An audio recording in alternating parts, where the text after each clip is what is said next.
Narasaraopet MP ticket BC అభ్యర్థికి ఇవ్వటం శుభ పరిణామమని మంత్రి అంబటి రాంబాబు అభిప్రాయం వ్యక్తం చేశారు. ఇక బీసీలకు సీఎం జగన్ ఎంత ప్రాధాన్యత ఇస్తున్నారు అనేది బీసీ అభ్యర్థి ఎంపికలో అర్థం చేసుకోవచ్చని అన్నారు.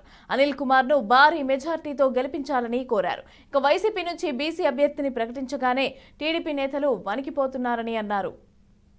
రామకృష్ణారెడ్డి గారు చెప్పినట్టుగా 14వ తారీఖున మా పార్లమెంటరీ పార్టీ ఇన్ఛార్జిగా నియమించబడినటువంటి డాక్టర్ అనిల్ గారు నర్సాపేట వస్తున్న సందర్భాన్ని పురస్కరించుకొని పల్నాడు బస్టాండ్ సెంటర్లో బహిరంగ సభను నిర్వహించాలని మేమందరం నిర్ణయించుకున్నాం.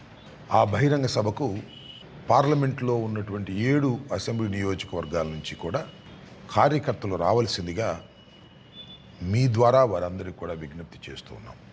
7 అసెంబ్లీ సెగ్మెంట్స్ ఉంటే 7 కూడా వైఎస్ఆర్ కాంగ్రెస్ పార్టీ గెలిచింది. ఈ నియోజకవర్గాన్ని జగన్మోహన్ రెడ్డి గారు ఒక బీసీకి ఇవ్వాలి అనేటువంటి నిర్ణయం తీసుకున్నారు.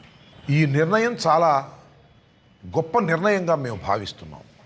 2 సార్లు నెల్లూరు అసెంబ్లీ నియోజకవర్గం నుంచి పోటీ చేసినటువంటి వ్యక్తి, గెలిచినటువంటి వ్యక్తి, 2 సార్లు రిప్రజెంట్ చేశారు, యువకుడు.